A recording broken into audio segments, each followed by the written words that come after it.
البدع والأهواء، أهل البدع العقائدية وأهل البدع السياسية. نقول بيننا وبينكم السلف، بيننا وبينكم الكتب، كان فيقول البدع بيننا وبينكم.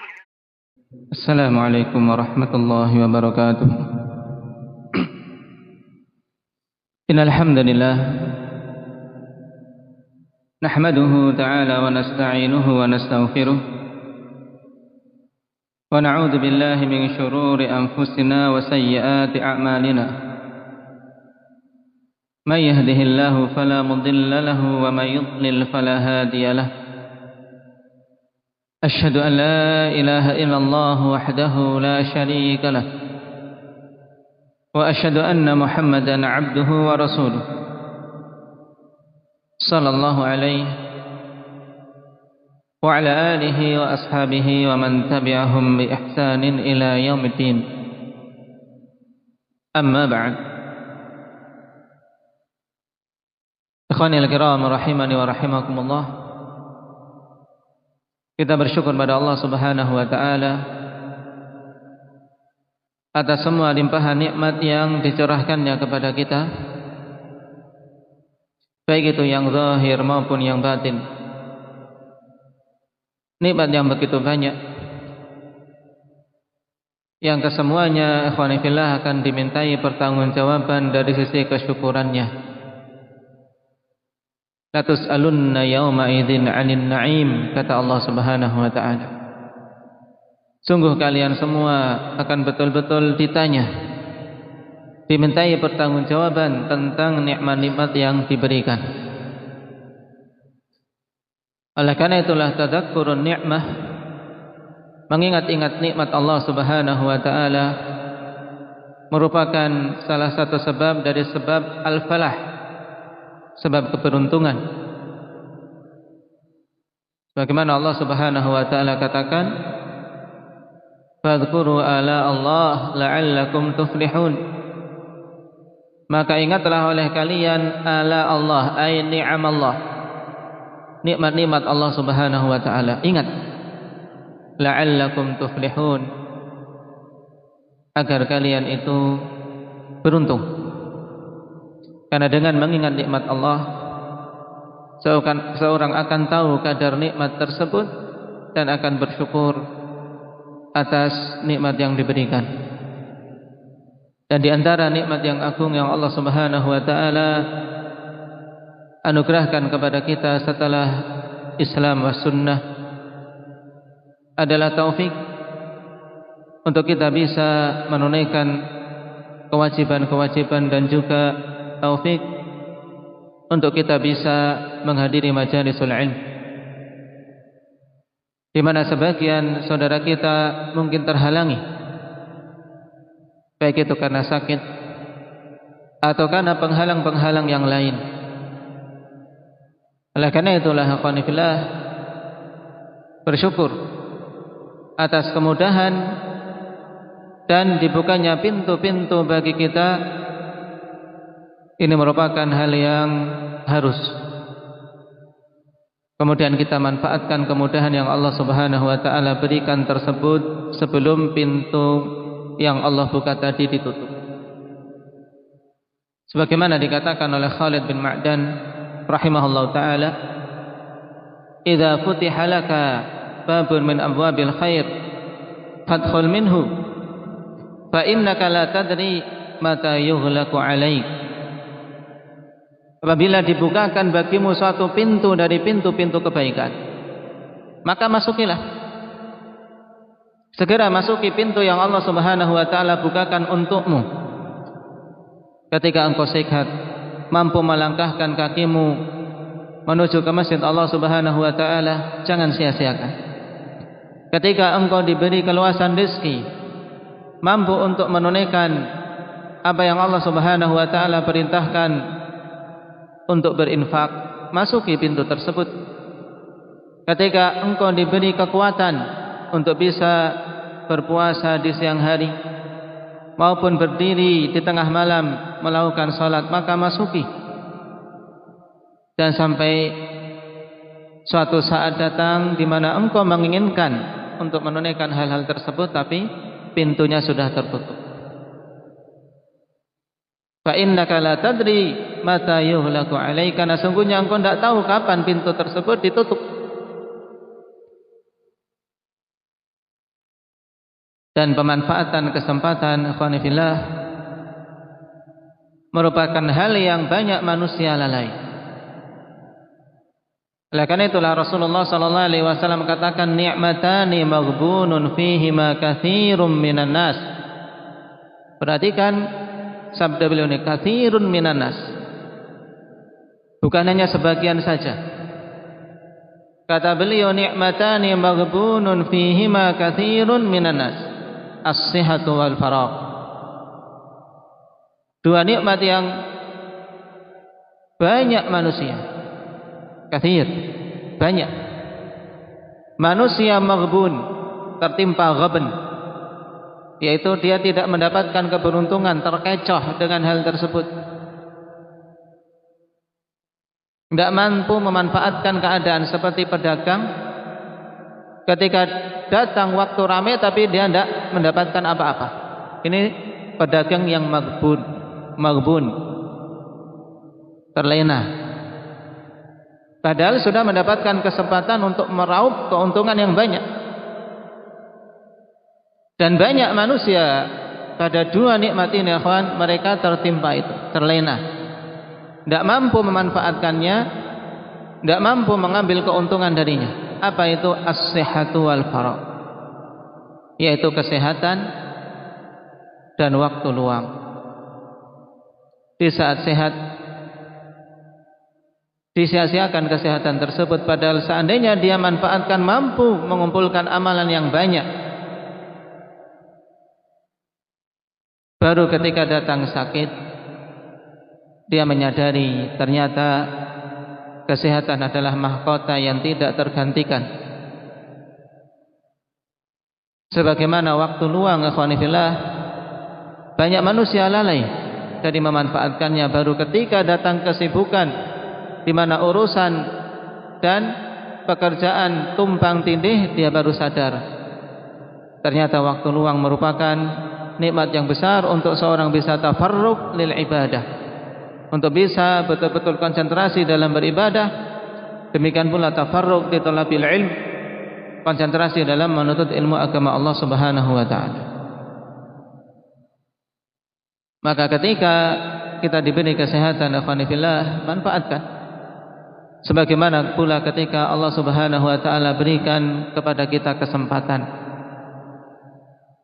Nah, barakallahu fikum.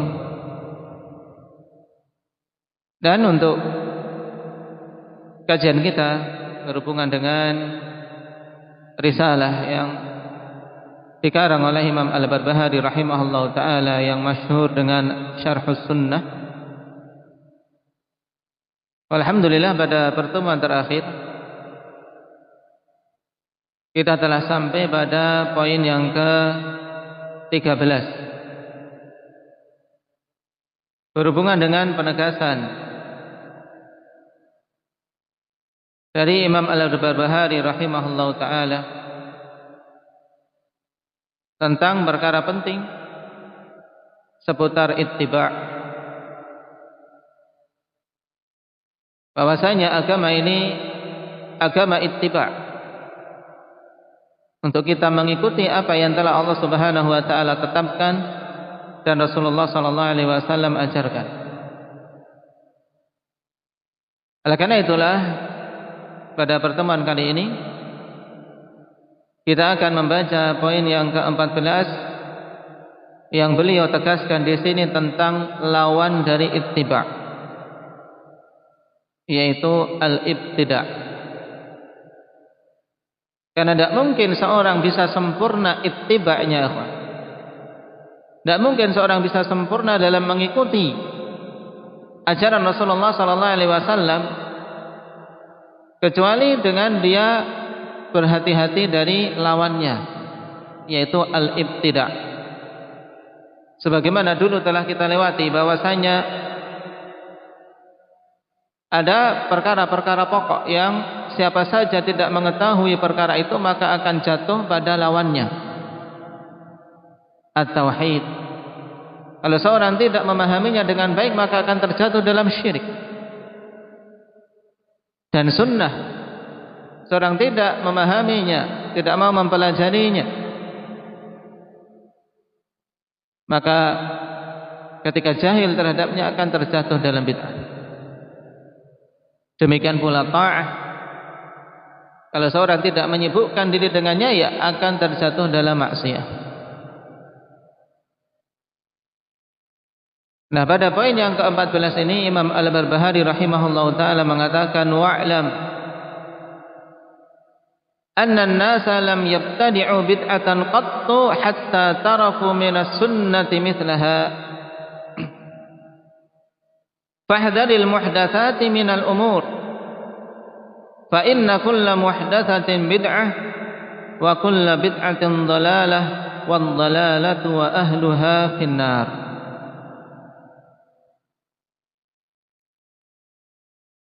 Kata beliau, ketahuilah bahwasanya manusia tidaklah mengada-adakan suatu kebid'ahan di dalam agama satupun sampai mereka meninggalkan dari sunnah yang semisal dengannya.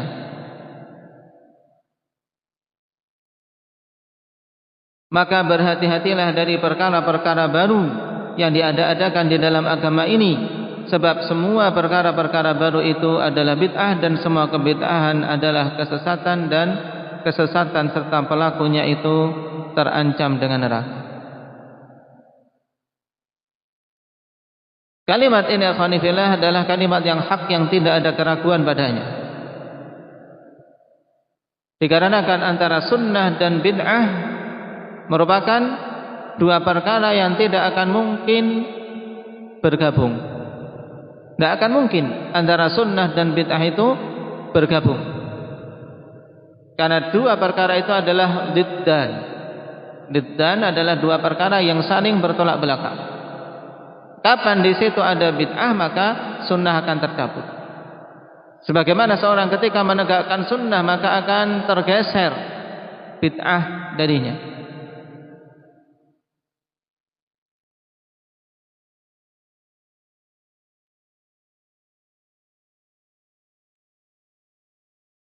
Dan mengenai perkara ini sangat banyak asar-asar dari para salaf kita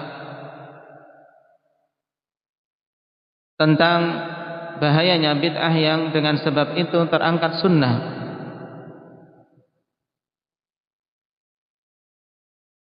Diriwayatkan dari Ibn Abbas radhiyallahu anhuma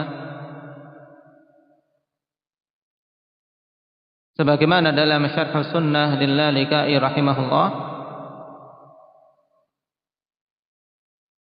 kata beliau, ma ya'ti 'alan nasi 'amun illa ahdatsu fihi bid'atan wa amatu sunnah hatta tahyal bid'u wa tamutus sunan.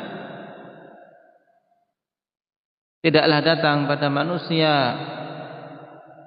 tahun demi tahun kecuali mereka mengada-adakan padanya suatu kebid'ahan dan mematikan sunnah.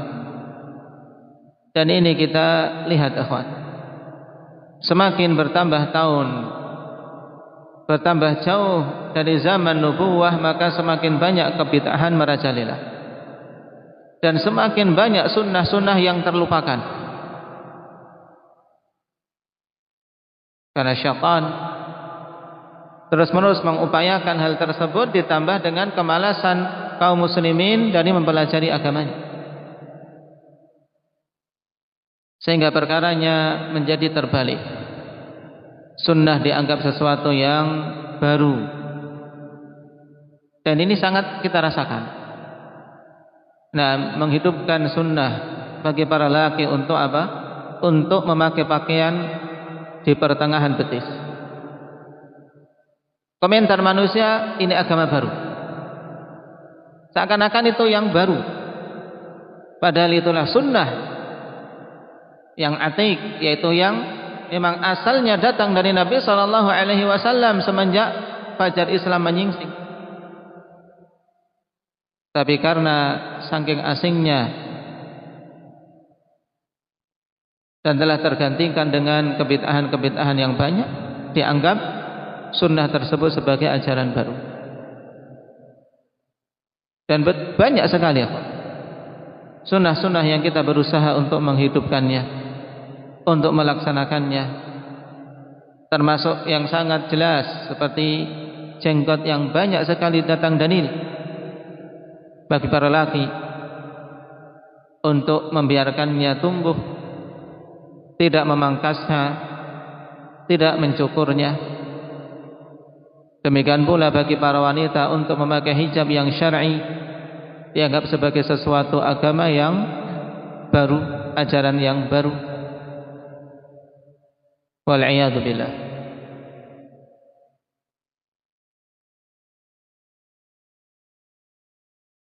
Dan juga dikatakan oleh Abdullah ibn Dailami rahimahullah, inna awwala dhahabid din tarkus sunnah, yadhhabud dinu sunnatan sunnatan kama yadhhabul hablu quwwatan quwwatan. Sungguhnya awal hilangnya agama ini adalah dengan meninggalkan sunnah, sehingga agama hilang satu sunnah demi satu sunnah pada suatu kaum. Walaupun tentunya tidak akan mungkin agama ini lenyap secara keseluruhan. Kenapa? Karena senantiasa Allah Subhanahu wa taala akan menjaga agamanya dan memunculkan golongan yang kokoh di atas sunnah nabinya, tidak peduli apakah orang-orang membenci, memusuhi. Demikian pula tidak peduli ada yang menolong ataupun tidak. La tazalu ta'ifatun min ummati dhahirina 'alal haqq la yadurruhum man khadalahum wa la man khalafahum hatta ya'tiya amrullah. Ini sesuatu yang pasti. Akan tapi bagi masing-masing pribadi maupun golongan ikhwan, agama akan hilang satu sunnah demi satu sunnah padanya. Kalau dia meninggalkan sunnah satu demi satu, maka akan semakin lemah agamanya, sebagaimana al-habl, yaitu tali akhwanifillah, akan putus seutas demi seutas, seutas putus seutas seutas sampai terputus secara totalitas. Wal'iyadu billah.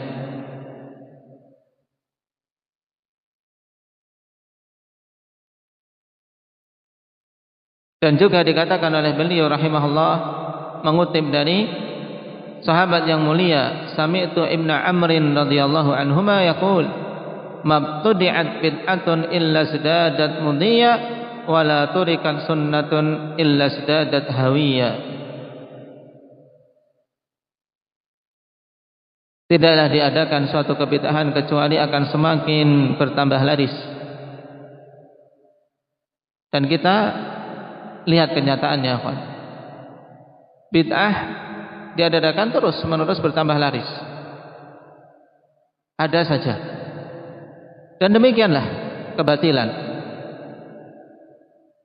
Kita terkadang mengajak manusia untuk menghidupkan sunnah yang jelas dalilnya. Menjelaskan kepada manusia sulit menerima. Tapi lihat bid'ah sangat mudah diterima oleh manusia.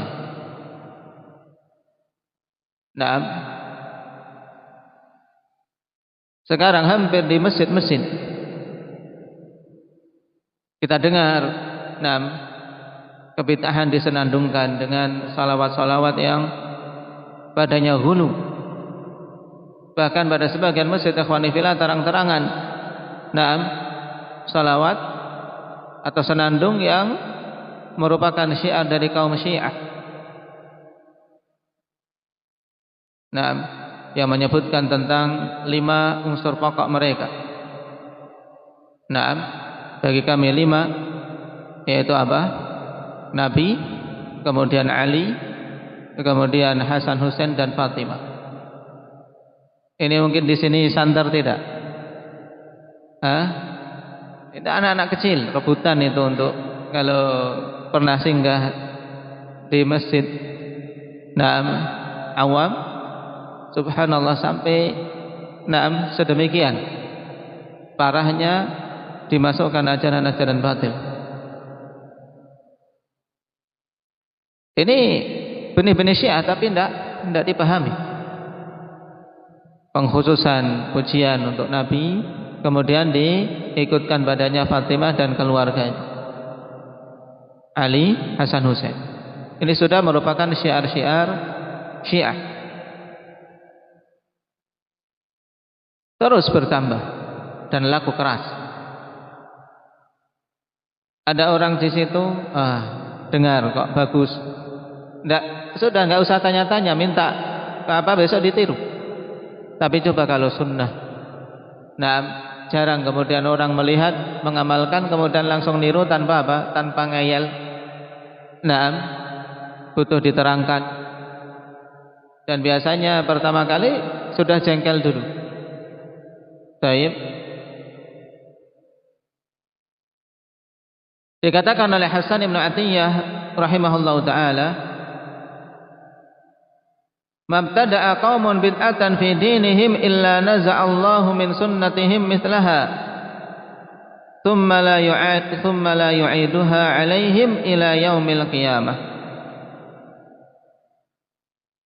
Tidaklah suatu kaum mengada-adakan suatu kebid'ahan di dalam agama mereka kecuali Allah Subhanahu wa taala akan cabut dari sunnah mereka yang semisal dengan.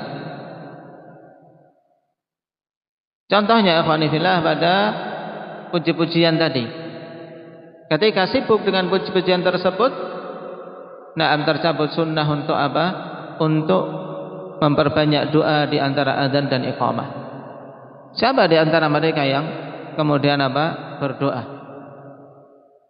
Bahkan untuk salat sunnah saja sebagiannya tidak langsung memegang mic, lebih mengutamakan itu. Katanya ini syiar yang harus dijaga sebagai apa? Sebagai alma mater atau sebagai tanda khas dari kelompok bid'ah. Nasallallahu al-afiyah. Nah, ini asar-asar yang sangat jelas yang sesuai dengan apa yang ditegaskan oleh Imam Al-Barbahari rahimahullahu taala. Untuk kita semua betul-betul bersemangat menjauhi kebid'ahan dan berupaya sekuat mungkin melaksanakan sunnah Nabi sallallahu alaihi wasallam.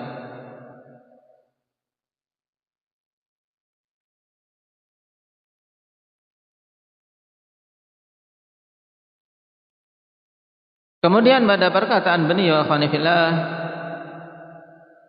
fahdharil muhdatsati minal umur fa inna kulla muhdatsatin bid'ah wa kullu bid'atin dhalalah wal dhalalatu wa ahluha finnar.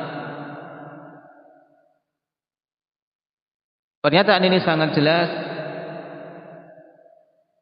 merupakan kandungan dari hadis yang mulia yang masyhur dari Irbad bin Sariyah radhiyallahu anhu, juga dari hadis khutbatul hajah yang senantiasa Nabi sallallahu alaihi wasallam ulang-ulang dalam khutbah beliau, peringatan dari perkara-perkara yang baru yang diada-adakan di dalam agama ini.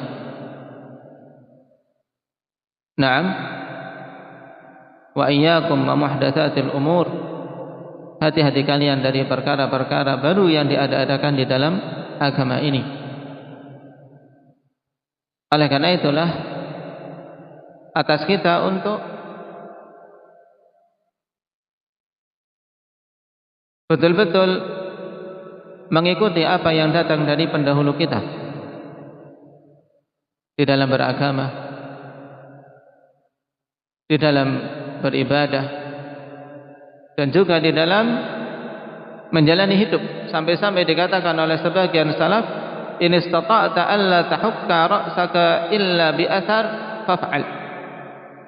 Jika engkau mampu untuk tidak menggaruk kepalamu kecuali dengan berlandaskan suatu athar, maka lakukan. Dalam artian, karena agama kita agama ittiba',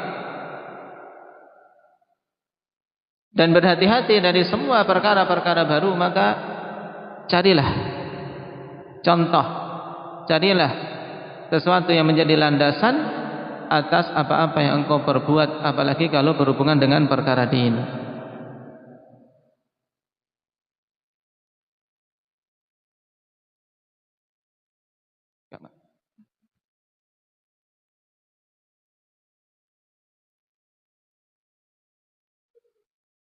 Kemudian kata beliau rahimahullahu taala, wahdar sigharal muhdatsati minal umur fa inna saghiral bid'i ya'udu hatta yasiru kabira. Dan berhati-hatilah dari bid'ah-bid'ah yang kecil, perkara-perkara baru di dalam agama ini yang kecil, yang dianggap remeh. Kenapa? Fa inna saghiral bid'i ya'udu hatta yasira kabira. Ini seharusnya di fathah. Karena sungguhnya bid'ah yang kecil itu akan terus-menerus berjalan sampai menjadi besar. Manusia terbiasa dengannya, akhirnya menjadi besar. Wa kadzalika kullu bid'atin uhditsat fi hadhil ummah kana awwaluha saghiran yushbihul haqqa faghtarra bidzalika man dakhala fiha. Dan demikianlah semua bid'ah yang diada-adakan pada umat ini, dulu awalnya itu kecil menyerupai kebenaran, kemudian terkecoh dengan sebab itu orang-orang yang masuk ke dalamnya. Thumma lam yastati'il makhraja minha fa'adumat wa sarat dinan yudanu biha.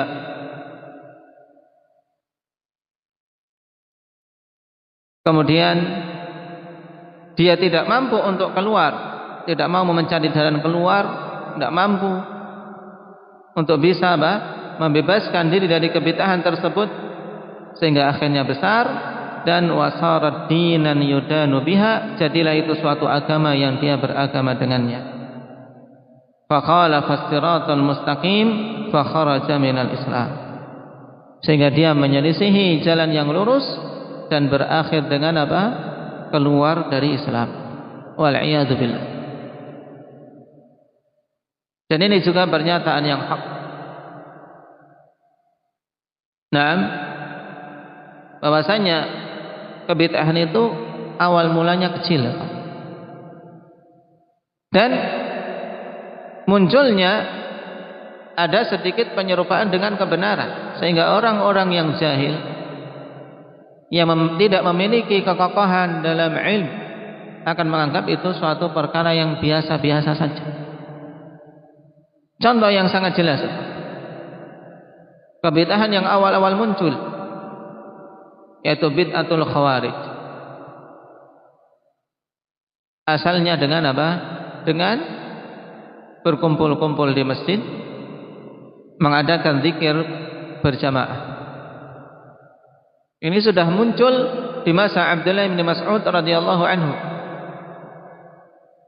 Naam, berkumpul di masjid dipimpin oleh satu orang, kabbiru mi'ah, bertakbirlah 100 kali, sabbihu mi'ah, bertasbihlah 100 kali, dan seterusnya. Nah, maka ketika datang Abdullah bin Mas'ud menegur bahwasanya itu adalah perkara yang baru, yang tidak ada contoh dari Nabi sallallahu alaihi wasallam sama sekali, apa jawaban mereka? Dan jawaban ini, ikhwani fillah, kalau kita cek, ada pada semua pelaku bid'ah. Nah, bahwasanya kami tidaklah menginginkan kecuali kebaikan. Nah, tidaklah menginginkan kecuali kebaikan, dan zahirnya apa yang mereka lakukan bagus, menjadi ramai. Nah, mungkin orang-orang yang tadinya tidak suka zikir, ketika ramai-ramai menurut mereka bisa tertarik berzikir bareng-bareng. Yang kalau berzikir sendiri mungkin sedikit, ketika ramai-ramai akhirnya ikut, duduk bersama-sama. Tapi apalah artinya keinginan yang baik ketika menyelisihi apa yang dibimbingkan oleh manusia terbaik. Maka Abdullah bin Mas'ud mengatakan, kam min muridin lil khair lam yusibhu. Pada banyak orang yang menginginkan kebaikan tapi tidak mendapatkannya. Dan dari kisah tersebut jelas ikhwan, perkara awalnya adalah sesuatu yang ringan kecil menyerupai al-haq. Yang sampai-sampai Abu Musa al-Asy'ari saja saat itu akhwani fillah, walaupun hatinya mengingkari tapi apa? Butuh untuk mendapatkan penguat dari sahabat yang lain. Kenapa? Karena ada penyerupaan seperti al-haq. Zahirnya aku tidak melihat kecuali kebaikan ketika beliau melaporkan kepada Abdullah bin Mas'ud. Di sini butuhnya akhwan ulama yang rasikh. Nah, ulama yang kokoh ilmunya untuk kita merujuk pada perkara-perkara besar yang berhubungan dengan kaum muslimin. Karena memang perkara yang seperti itu tidak mengenalinya kecuali orang-orang yang kokoh ilmunya. Karena sesuatu yang rancu yushbihul haq, menyerupai suatu kebenaran. Sehingga ya betul, faghtara bidzalika man dakhala fiha, terkecoh, manusia terkecoh dan masuk ke dalam kebid'ahan tersebut, sehingga ya memakan korban banyak orang-orang yang jahil, hanya bermodal semangat akhirnya masuk semangat ibadah. Yang peribadatan orang-orang Khawarij ikhwan, Rasulullah sallallahu alaihi wasallam katakan kepada para sahabat, "Na'am tahqiru salatakum ma'a salatihim wa siyamakum ma'a siyamihim." Kalian akan menganggap kecil salat kalian dibandingkan salat mereka, dan kalian akan anggap kecil puasa kalian dibandingkan puasa mereka. Ibadah yang luar biasa ikhwan, salat, puasa, qiraatul Quran, akan tapi semua itu tidak bermanfaat. Rasulullah sallallahu alaihi wasallam mengatakan, "Na'am, tentang bacaan Quran mereka, la yujawizu taraqiyahum, yakhruju minad din kama yakhrujus sahmu minar ramiyah." Mereka keluar dari agama ini seperti apa? Keluarnya anak panah tembus dari sasarannya. Dan perhatikan, dari kisah awal pada majelis yang diingkari oleh Abdullah bin Mas'ud, orang-orang yang betul-betul sudah masuk ikhwan tidak mampu keluar, menganggap itu perkara yang sudah diyakini hak, walaupun ditegur sahabat yang utama yang menjadi rujukan bagi orang-orang yang paham kedudukan ulama, tidak peduli. Nah, dan berakhir apa? Berakhir dengan riddah. Mereka-mereka ini, nah, mayoritasnya ikut dalam golongan yang diperangi dalam perang Yamamah. Nasallallahu al-afiyah. Demikianlah bid'ah. Awalnya kecil, terus kemudian besar, dan banyak manusia terkecoh. Sehingga ibarat suatu agama yang dipertahankan, diperjuangkan. Maka tidak heran ya kawan, kalau ahlul bid'ah mereka betul-betul memperjuangkan kebid'ahan yang telah mereka yakini. Nah, dibela mati-matian, marah ketika diingatkan. Nah, sampai-sampai hal ini menjadi ciri khas. Nah, bagi ahli sunnah, bahwasanya ahli sunnah itu orang-orang yang tidak marah ketika suatu kebid'ahan disebut dan diperingatkan. Ini ahli sunnah. Kenapa? Karena itu din. Ketika dibahas suatu kebid'ahan diperingatkan, tidak akan marah. Berbeda dengan ahli bid'ah, mereka akan marah bukan main. Sehingga celaan bagi salafiyun, nah, diarahkan dari sisi ini. Mereka orang yang suka membid'ah-bid'ahkan, orang yang suka mencela golongan lain dan seterusnya. Kenapa? Karena dibangun di atas kemarahan tadi, tidak rela kebid'ahannya diperingatkan. Dan ini juga bukti dari kebenaran sabda Nabi sallallahu alaihi wasallam, innallaha hajabat taubah an kulli sahibi bid'atin hatta yada'a bid'atah. Hadis Anas bin Malik radhiyallahu anhu dengan sanad yang sahih dari jalan-jalannya, dikeluarkan oleh Ibnu Abi Asim dalam As-Sunnah. Sungguhnya Allah Subhanahu wa taala menghijabi, yaitu menutup, tidak diberi taufik. Menghijabi, menutup taubat dari setiap pelaku-pelaku kebid'ahan sampai dia meninggalkan kebid'ahannya. Bukan berarti mereka kalau betul-betul bertobat kepada Allah tidak diampuni, bukan itu maksudnya. Akan tapi maksud hajabat taubah, terhijabi dari taubat, yaitu la yuwaffaq lit taubah, mereka tidak diberi taufik untuk bertobat. Kenapa? Karena awal dari taubat ikhwan an-nadm. Awal dari tobat adalah menyesal. Sedangkan pelaku bid'ah mana menyesalnya? Karena mereka menganggap itu perkara yang hak.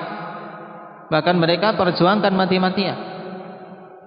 Maka ini bahayanya bid'ah, sehingga tidak heran begitu banyak peringatan Nabi sallallahu alaihi wasallam darinya. Naam. Dan karena saking bahayanya, ketika tidak bertobat, dosa kalau semakin menumpuk ikhwan, maka apa? Terus menerus akan bertambah dan terus menerus jauh dari shiratal mustaqim, yang kalau seorang tidak mendapatkan rahmat dari Allah Subhanahu wa taala berakhir dengan kemurtadan. Wal iyadzu billah.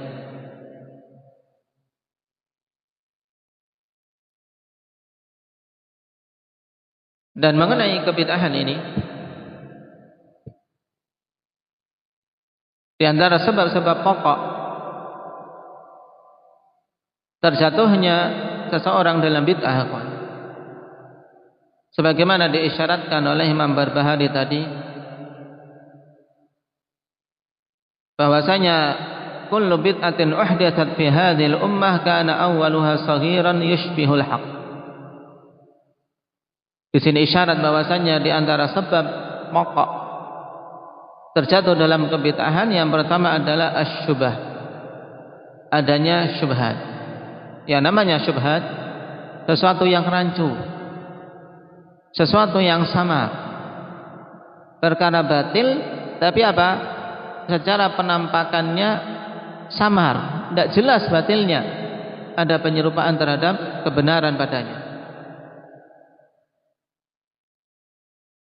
Oleh karena itulah Allah Subhanahu wa taala peringatkan, demikian pula Rasulnya peringatkan dari kita duduk-duduk bermajelis dengan ahlul bid'ah. Kenapa? Karena untuk membentengi diri jangan sampai terkena syubhat-syubhat ini.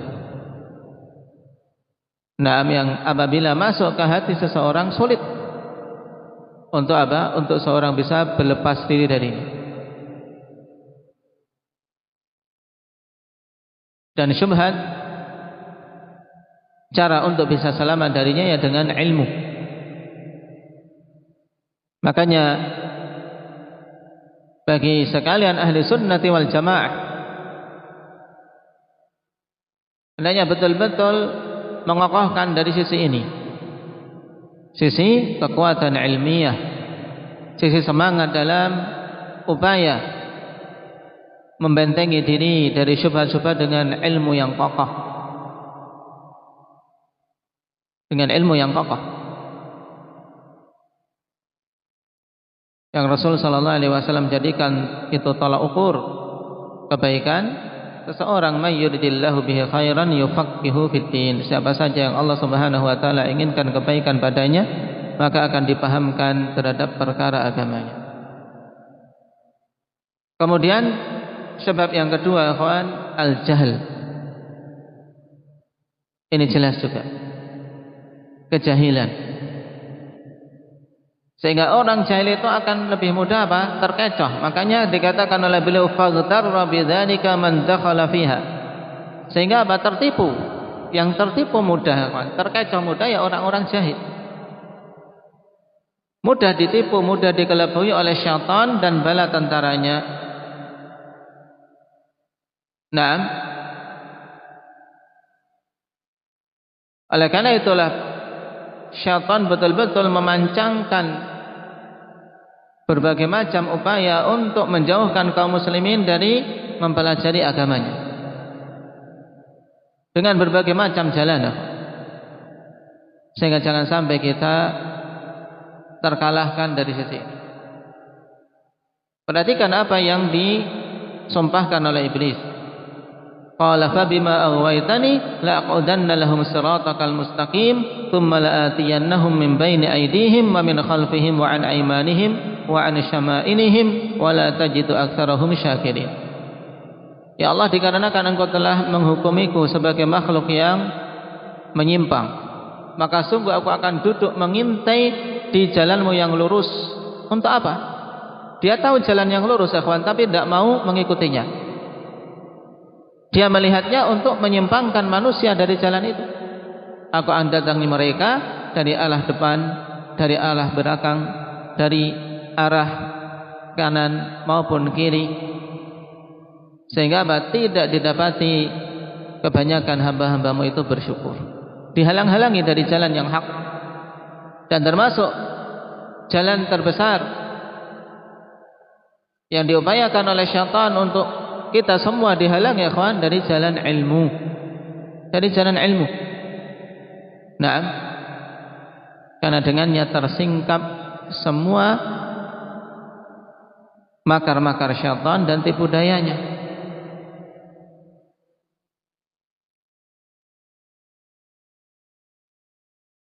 Kemudian sebab yang ketiga, ittiba'ul hawa, mengikuti hawa nafsu. Dan ini jelas Allah Subhanahu wa taala telah tegaskan, wala tattabi'il hawa fayudillaka an sabilillah. Jangan engkau mengikuti hawa nafsu sehingga menyesatkanmu dari jalan Allah Subhanahu wa taala yang lurus. Ini diantara sebab pokok utama, sebab pokok yang akan menjerumuskan seseorang ke dalam kebid'ahan. Nah, yang ditegaskan oleh Imam Asy-Syatibi rahimahullah taala dalam I'tisam, ikhwan, bahwasanya sebab-sebab itu banyak. Kalau kita mau memerinci satu persatu, itu akan sangat banyak. Nah, karena setiap kebid'ahan yang muncul mesti memiliki sebab. Baik. Oleh karena itulah, untuk memerinci yang seperti itu, nah, suatu perkara yang sulit. Nah, kalau mau mencakup semuanya, tapi pokok-pokoknya tadi, seperti misalnya pengamalan terhadap hadits dhaif, ini sebab munculnya bid'ah. Itu kembalinya kemana? Ke jahil, ya tidak? Karena ketika mengamalkan hadits dhaif menunjukkan dia jahil, menunjukkan ketidaktahuan. Sebagaimana pula di antara sebab bid'ah yang disebutkan, yaitu menolak dalil-dalil yang sahih. Ini kembalinya kemana? Ke hawa nafsu. Karena sudah datang dalil yang sahih, nah, tapi dia tolak. Nah, kemudian juga di antara sebab yang disebutkan, pengaguan pada tokoh-tokoh, sehingga dia ikuti, dia taklid kepadanya. Ini juga kejahilan. Kenapa? Karena seorang alim, seorang yang memiliki ilmu, tentunya akan tahu bahwasanya kewajiban kita adalah apa? Mengikuti Al-Quran dan Sunnah, bukan terkecoh dengan tokoh dan seterusnya. Bahkan yang juga disebutkan oleh para ulama tentang sebab munculnya bid'ah, yaitu al-istidlalat bil manamat, berdalil dengan apa? Mimpi-mimpi, sebagaimana yang terjadi pada kaum sufi. Nah, banyak kebid'ahan-kebid'ahan dimunculkan dengan alasan apa? Mimpi dari syekh-syekhnya. Ini kembalinya kepada kejahilan. Nah, juga padanya hawa nafsu dan seterusnya. Oleh karena itulah tiga sebab pokok tadi. Nah, syubhat, kemudian jahil dan hawa nafsu, ini merupakan sebab pokok seorang terjatuh di dalam kebid'ahan. Nasallallahu al-afiyata wassalamah. Yang kita memohon pada Allah Subhanahu wa taala agar diselamatkan darinya. Naam. Mungkin itu untuk pertemuan kali ini. Kalimat yang sangat bagus dari Imam Barbahari rahimahullah ta'ala. Naam, sebagai lanjutan bagi kita semua ikhwan, untuk betul-betul berhati-hati dari kebid'ahan sekecil apapun. Dari kebid'ahan sekecil apapun. Jangan seorang melihat naam kecilnya bid'ah dalam arti cuman seperti ini saja kok diributkan. Tidak. Akan tapi lihat dari apa besarnya dampak yang muncul dan besarnya konsekuensi yang ada.